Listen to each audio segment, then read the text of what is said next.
17-ാം നൂറ്റാണ്ടിലെ ഫ്രാൻസിലെ പുരോഹിതനും പാവങ്ങൾക്കും സമൂഹത്തിൽ നിന്ന് പിന്തള്ളപ്പെട്ടവർക്കും വേണ്ടിയുള്ള കാരുണ്യ പ്രവർത്തനങ്ങൾ വഴി കാരുണ്യത്തിന്റെ മധ്യസ്ഥൻ എന്നറിയപ്പെടുന്ന വിശുദ്ധ വിൻസെന്റ് ഡി പോളിന്റെ ഓർമ്മ പുതുക്കൽ സെപ്റ്റംബർ 27-നാണ് തിരുസഭ കൊണ്ടാടുന്നത്. ഫ്രാൻസിന്റെ തെക്ക് പടിഞ്ഞാറൻ ഭാഗത്തുള്ള ഒരു പാവപ്പെട്ട കുടുംബത്തിൽ 1576-നും 1581-നും ഇടയ്ക്കാണ് വിശുദ്ധൻ ജനിച്ചത്. ചെറുപ്പത്തിൽ തന്നെ വിശുദ്ധൻ തന്റെ കഴിവുകൾ പ്രകടിപ്പിച്ചു തുടങ്ങിയിരുന്നു. 15-ാം വയസ്സിൽ തന്നെ അദ്ദേഹം ദൈവശാസ്ത്ര പഠനം ആരംഭിച്ചു. 1600-ൽ പൗരോഹിത്യ പട്ടം സ്വീകരിച്ച വിശുദ്ധൻ കുറച്ചുകാലം ടൗലോസിൽ അധ്യാപക വൃത്തി ചെയ്തു വന്നു. 1605-ൽ ഒരു കടൽ യാത്രക്കിടയിൽ വിൻസെന്റിനെ തുർക്കിയിലെ കടൽ കൊള്ളക്കാർ പിടികൂടുകയും തങ്ങളുടെ അടിമയാക്കുകയും ചെയ്തു. ഏതാണ്ട് 1607 വരെ വിശുദ്ധന്റെ അടിമത്തം തുടർന്നു. ഇക്കാലയളവിൽ വിശുദ്ധൻ തന്റെ യജമാനെ മനപരിവർത്തനം നടത്തി ക്രിസ്തീയ വിശ്വാസത്തിലേക്ക് കൊണ്ടുവരികയും അദ്ദേഹത്തോടൊപ്പം ടൂണീഷ്യയിൽ നിന്നും രക്ഷപ്പെടുകയും ചെയ്തു.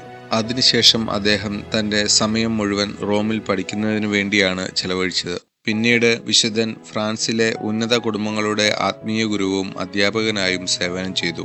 തന്റെ ആർഭാടകരമായ ജീവിതത്തിനു വേണ്ടിയാണ് വിൻസെന്റ് പുരോഹിത വൃത്തി തിരഞ്ഞെടുത്തതെങ്കിലും മരണത്തെ അഭിമുഖീകരിച്ചുകൊണ്ടിരുന്ന ഒരു കർഷകന്റെ കുമ്പസാരം കേൾക്കാനിടയായ വിൻസെന്റിന് മനപരിവർത്തനം സംഭവിച്ചു.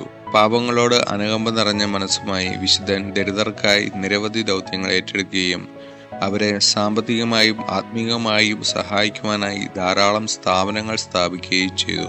കപ്പലുകളിൽ തണ്ടുവലിക്കുവാൻ വിധിക്കപ്പെട്ട കുറ്റവാളികൾക്കിടയിലും തന്റെ പ്രേക്ഷിത പ്രവർത്തനങ്ങൾ നടത്തി.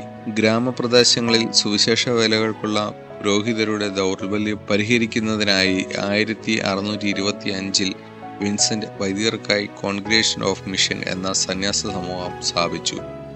അതിനുശേഷം അധികം താമസിയാതെ പിൽക്കാലത്ത് വിശുദ്ധനായി തീർന്ന ലൂയിസ് ഡി മാരിലക്കുമായി ചേർന്ന് രോഗികളുടെയും പാപങ്ങളുടെയും തടവുകാരുടെയും ഇടയിൽ സേവനം ചെയ്യുന്നതിനായി ആദ്യത്തെ സന്യാസിനി സമൂഹത്തിന് രൂപം നൽകുകയും ചെയ്തു. ലൂയിസിന്റെ മേൽനോട്ടത്തിന് കീഴിൽ ആ സന്യാസിനി സമൂഹം ജനങ്ങളിൽ നിന്നും സംഭാവനകൾ സ്വരുക്കൂട്ടുകയും വിശുദ്ധ വിൻസെന്റ് അത് ആവശ്യക്കാർക്കിടയിൽ വിതരണം ചെയ്യുകയും ചെയ്തു. ഈ സംഭാവനകൾ ഉപയോഗിച്ച് അനാഥരായ കുട്ടികൾക്കായി അനാഥ മന്ദിരവും വൃദ്ധമന്ദിരവും ഏതാണ്ട് 40,000-ഓളം വരുന്ന പാവപ്പെട്ടവർക്കായി താമസിക്കുവാനും ജോലി ചെയ്യുവാനുള്ള ഒരു വിശാലമായ പാർപ്പിട സമുച്ചയവും സ്ഥാപിക്കുകയുണ്ടായി.